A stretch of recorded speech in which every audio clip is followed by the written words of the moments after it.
Today, it's another What's for Dinner.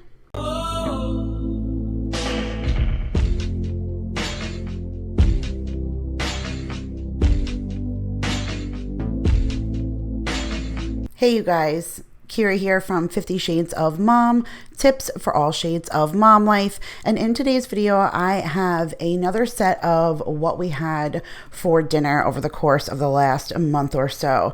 So I got quite a few really good video clips of meal ideas to share with you guys. Although I don't break down every recipe and physically show you how I prepared them, I am going to walk you through pretty much step by step. And then most of these already have some kind of cooking video or something that I can link up above that's a little bit more detailed. The way I edit, I like to show pretty much every step. So if I were to do a what's for dinner where I showed every step along the way and made it more like a cooking video, I feel like they would go super long. Plus I am extremely long-winded, so I feel like you guys would be here forever. But today I'm just going to break it down for you the best that I can. I'm always available for questions down in the comments, but I think that I can bring you guys some really good meal inspiration this time. So let's go ahead and get into our first meal. So our first recipe looks super simple, but I think I'm most excited to share this one with you guys because this is a recipe I've been cooking for a super long time, but I've tweaked it even more now and we love it even more than we did before. So this is my cheesy bacon chicken. I shared this recipe in the cookbook that I wrote with the girls. That's always linked in my description box. But now that I changed something, it's brought it to a whole new level. So this is a chicken that I used to wrap the bacon around before I baked it in the oven. But now I changed the concept completely because the bacon goes on the inside. So I take a chicken cutlet that is thinly sliced, and inside I smear some cream cheese and some green onions. I mix the green onions into the cream cheese and I smear it onto the chicken cutlet. And then sometimes I've mixed the bacon into the cream cheese, or I'll just lay a good crispy piece of already cooked bacon into the chicken and I roll it up. And then I take that rolled up piece of chicken and I roll that in some shredded cheddar cheese and some crumbled up Ritz crackers, and I make like a coating on the outside. I'll put that in a pan and cover it with cream of chicken soup, a little bit more cheese and crackers, whatever was left on that plate that you didn't use to roll the chicken.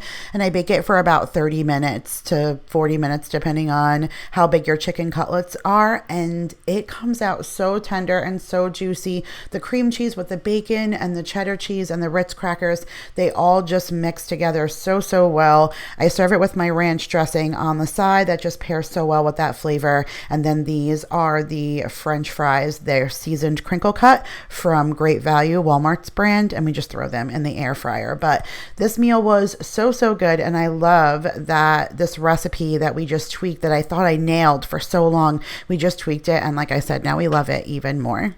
Now our second recipe I probably could go on and on for, and if you've been with me for any length of time, you know that I rant and rave about this meal every single time that I make it. But this is the Mississippi chicken that I make in the crock pot. I have a whole cooking video for this, so I'll link it up above and I'll place it in the description box for you if you guys want to see the step-by-step process. But this is so easy.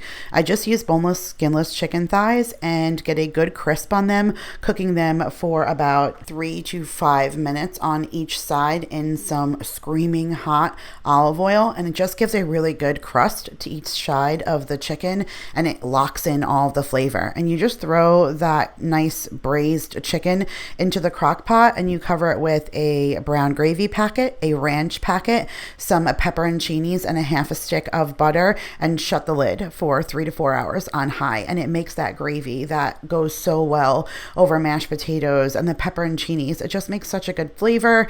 We did that with some broccoli that I've been tearing up that Chef Chamois garlic butter and just sauteing everything in that. So I just use that to saute the broccoli. But holy cow, I love Mississippi chicken. It's so easy. I love the gravy on the mashed potatoes and the garlic butter with the broccoli. This meal is for sure always a win. All right, hold the phone. I said meals for the win, and I didn't realize that this was the next clip coming up. This is the meal for the win, you guys. This was hands down probably the best thing that we had all month, at least for me. So this is the reverse seared rosemary ribeye steaks. I got that recipe out of the Southern Keto cookbook, and it definitely was really interesting to do it that way. Generally, just like we just talked about with the Mississippi chicken, you braise something first in the pan and then you put it in the oven and it locks in the juices. But they had us season this ribeye steak and stick it in the oven on a really low temperature, 250 degrees, for about 20 minutes. And it got it really cooked on the inside. And then I went ahead and threw it in a cast iron skillet when it was pretty much done cooking, with garlic and butter and rosemary. And as it was searing, I held the pan down and kind of used the drippings to keep dripping over the steak as it was cooking.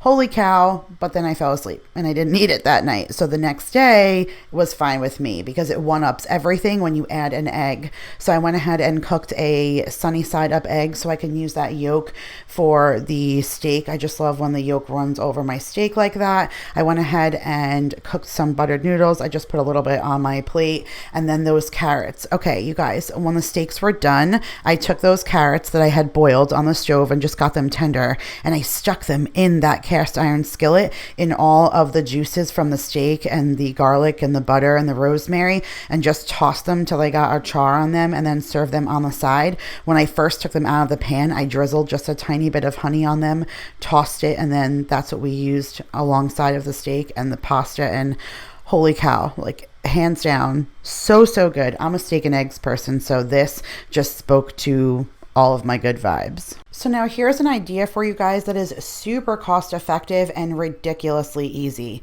So these are just BBQ chicken tostadas, and tostada shells are super cheap, you guys. I think I got them at either Costco or Sam's, and I paid $1.99 for a giant stack of them. We only used half. I don't even think half for this dinner, but this barbecue chicken was super easy to put together. I just saved, when I separated all of my meat and froze it, I saved all the little straggly cut pieces, the smaller chicken breasts that really weren't good enough to freeze for a meal. And I saved that in a separate bag to use specifically for this. And I went ahead and just chopped up that chicken as much as I could raw, and then sauteed it in a little bit of olive oil and garlic. And once I got a really good flavor to it, I added just a little bit of taco seasoning. And then when it came out, I put barbecue sauce on it and gave it a really good toss. And then on those tostadas, I put a little bit of refried beans, and then I went ahead and put that barbecue chicken mix that I made, and then a handful of shredded cheese, and then stuck it in the oven for about 5 minutes on 325 degrees. You really just want to get everything melty and gooey. And when it came out, I just topped it with sour cream and cilantro, and it was just a totally different way to eat a taco. We did this for a Tuesday night, like a Taco Tuesday night, and it was just so different. The barbecue chicken just made a completely different feel and taste to a normal taco. Eating it on the tostada just gave it a different feel. The cilantro was good and fresh. This was a really good meal, and again, super easy. This probably looks like a lot on my plate, right? But it's really not. This is a small white, like children's ceramic plate, but it's the only white plate I had available. And I like to film my What's for Dinner clips or any kind of food photographs on white plates.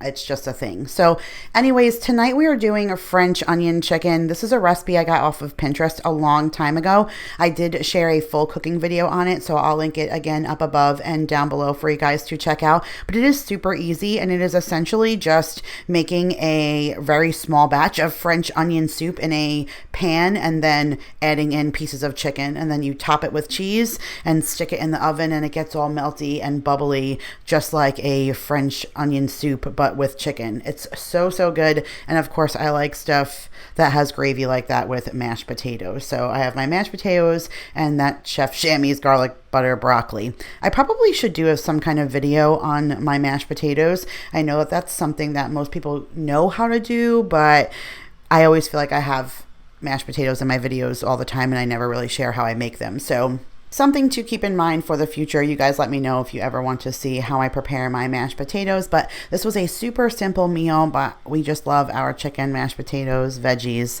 It's definitely a staple here. Have I mentioned to you guys that I love potatoes? I think I've mentioned to you guys that I love love, love potatoes. And this, you guys, is a potato that I have shown how to make on my channel before, because this is one of Peggy Wang's food hacks. So she makes you stuff a potato with bacon and cheese and cook it in the oven with olive oil and salt and pepper all on the outside. And it makes the most scrumptious, delicious baked potato I've ever had in my life. So if I make a baked potato, this is how I do it. And of course I have a food hack video for it. So I'll link it down below for you guys to check out. That's in my food hack playlist, but it's the most dynamite baked potato ever. And I just top it with some sour cream and some green onions and some salt and pepper. And then of course you got to pay attention to that beautiful piece of meat that is covered in the most delicious gravy that I made. And that is the pot roast that I got from Costco a few months back.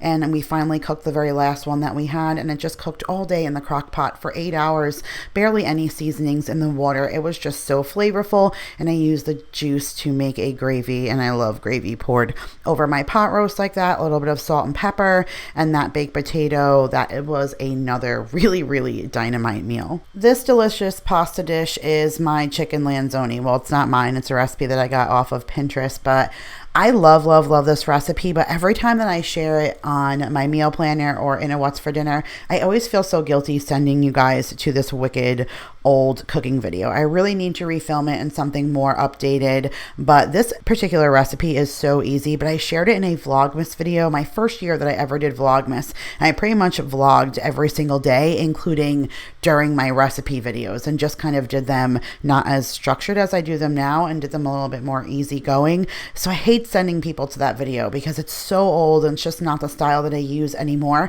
But this recipe is really easy. You just throw some olive oil and the spices that the recipe calls for in a big gallon size sandwich bag, and then you throw in your sliced chicken cutlets and you shake it up so all the flavor of the oil and the seasonings get onto the chicken, and then you sear it in a pan, and whatever goodness is left in that pan is what you use to make a sauce. So when the chicken's done cooking, you take it out and you add some heavy cream and some chicken broth, and you make a really yummy, almost Alfredo dish. It's so delicious. And then you just take that sauce and you put it over pasta and you add the chicken back on top, and it is so, so good. It's really easy. I have that recipe pinned in my Pinterest board, so if you guys are not following me on Pinterest, you can find a lot of the recipes that I share there pinned, because I do that quite often. But this recipe is super easy. I will link the video. Again, it's super old, but I think if you try this recipe, you will definitely enjoy it. Now, one of the ways to my husband's heart is steak sandwich. He absolutely loves any kind of Philly cheesesteak or steak sandwich,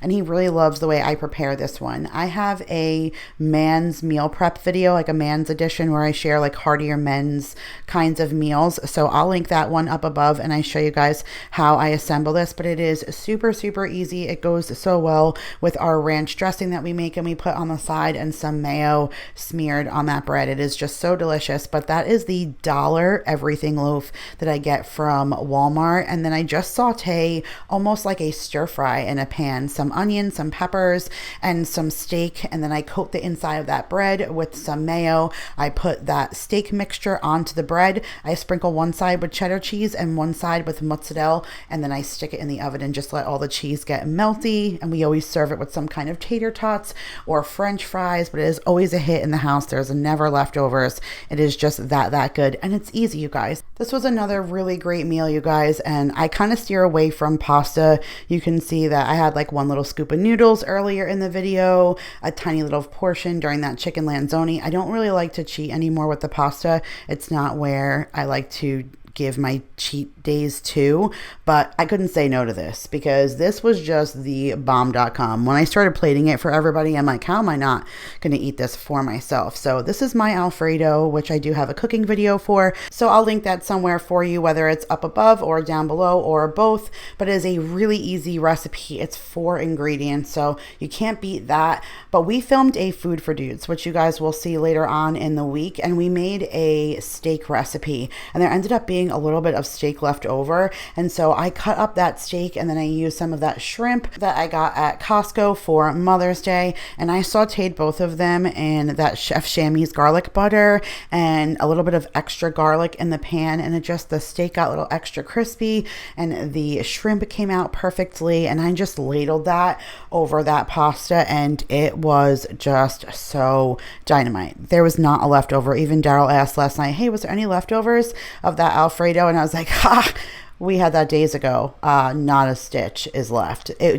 Everybody loved it so much. The Alfredo came out amazing, that particular batch. And then the steak and the shrimp, like a surf and turf Alfredo, yum. Now this is my last dinner recipe for you, and I only got a still shot picture. Things are a little crazy in the kitchen that day, but I made some stuffed peppers and it came out absolutely amazing. And this was just kind of an off-the-cuff recipe just because it's pretty simplistic for what you put in the basic stuffed pepper. You can kind of alter this to whatever works for your needs, but I just sauteed a little bit of ground beef and some onion and garlic till I got a really good flavor, and then I threw it in the bowl and I added in a container of my sauce. I have a cooking video for my sauce, so I'll link that for you guys too. But whenever I make a big pot of sauce, I make small containers for the fridge for times like this. So I just threw that ground beef into a bowl. I went ahead and threw in that container of sauce, and then I threw in some rice, and I just mixed it all together until I got a good consistency. I added a little bit of Parm cheese and some shredded mozzarella into that, and then gave that another good mix, and then just filled my peppers, topped it with a little bit more cheese on top, and stuck it in the oven. But it was so good, and I feel like those are really super easy. Again, you can alter them to whatever works for you, but just that recipe alone is just, it was so simple for us. It was pretty much just kind of a dump and go. And then that salad on the side is that salad that I got from Costco, that new one that they had that was on the cheaper side. It was an Asian style salad, absolutely delicious, a little bit of a bite to it, which I like in my salad. So good. I definitely will buy that one again. So the last thing that I have for you is not a meal, it is a dessert, but I snapped this picture to put on Instagram and Facebook in honor of my grandmother on Memorial Day, and I never did it. And it bothers me because it's something I've done for every kind of patriotic holiday for as long as I can remember. Long before my channel, my grandmother passed away almost 20 years ago, and this was something that I remember her doing for every one of those patriotic holidays: Memorial Day, 4th of July, Labor Day. And she used to do it with the Entenmann's plain vanilla pound cake, and she would get that loaf of cake and she would slice it up and she would put it in a pan and she would cover it with Cool Whip, and then she would use blueberries and strawberries to make a flag. Something super simple, but it was something that she did every single year. That was her dessert. She loved it. And so now every year I do something in honor of her and I post it in honor of her. And so these are the shortcake biscuits that I got from Trader Joe's, and I just cut them in half and stuck them in my toaster oven to get them warm and crispy. And then I topped it with strawberries and blueberries and some whipped cream. Again, super simple, but just in honor of her. And again, I never posted it, so I wanted to put her honor somewhere, so I'm attaching it to this What's for Dinner video. But you guys could do this with anything, whether it be cake, a cupcake, really anything. It's just adding some berries and whipped cream to something delicious. But Grandma, that one was for you. And that, you guys, draws another What's for Dinner to a close. I hope you guys enjoyed this video, and if you did, make sure to give it a big thumbs up. Make sure to comment down below if you have any questions in reference to any of the recipes that you've seen here today. And I'm getting ready to prepare my meal plan for the month of July. So if you guys have any suggestions of meals you think we should try or that you want us to see, make sure to leave them in the comments below, and I'll be sure to include them in next month's meal plan. Thank you guys again so much for watching. I love you guys all so much, and I'll see you guys in the next one. Bye, guys.